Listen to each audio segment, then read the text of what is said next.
Wolverine, in-universe origins. James Logan Howlett was born to a rich farming family during the 1800s.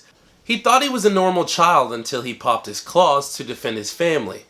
Having subsequently murdered someone and being in shock due to his non-human existence, he fled his home. He soon found that his body healed itself much quicker than other people, and that he had superior senses as well. These would serve to make him a good soldier, and he fought in many wars, and later as a mercenary. He also found that his healing factor slowed his aging process. When he was 40 years old, he still looked like he was 20.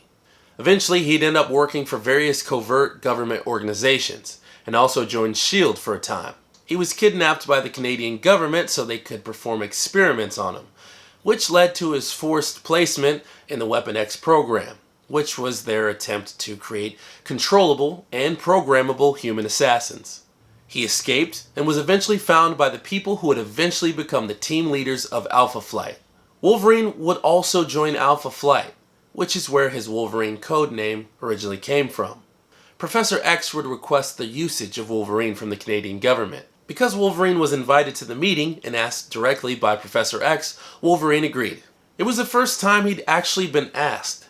Up until then, he'd been told where to go and what to do.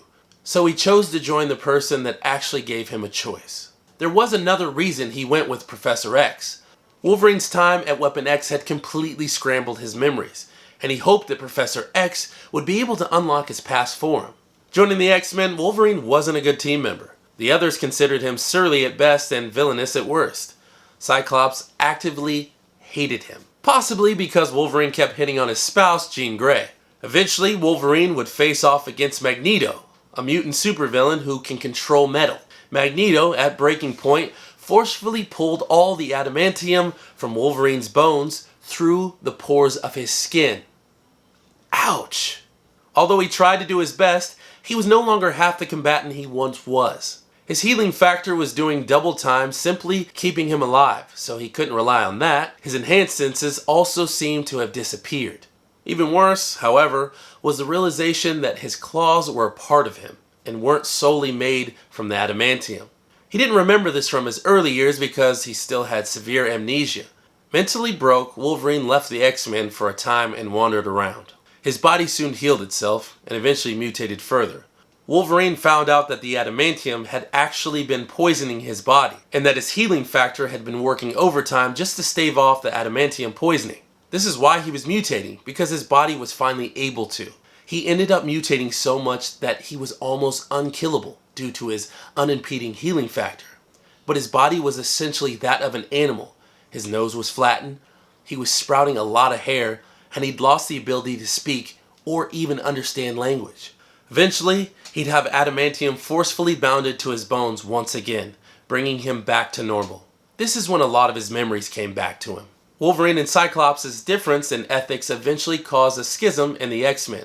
Some mutants sided with Cyclops, others with Wolverine. Wolverine would eventually rebrand Xavier's School for the Gifted Children to the Jean Grey School for Higher Learning, and begrudgingly accept the role of headmaster. Eventually, Wolverine would find his powers weakening to the point where he was essentially a normal, non-mutated human. This created the opportunity for someone to put a bounty on his head. Wolverine discovers that it was placed on him by Dr. Abraham Cornelius, the founder of the Weapon X program. Panicking, Cornelius tries to activate his remaining Weapon X prototypes, which causes Wolverine to slash at a tank full of adamantium. This covered Wolverine's entire body in adamantium. As the adamantium began to cool and harden, Wolverine walked outside and sat atop of the roof of the Weapon X facility.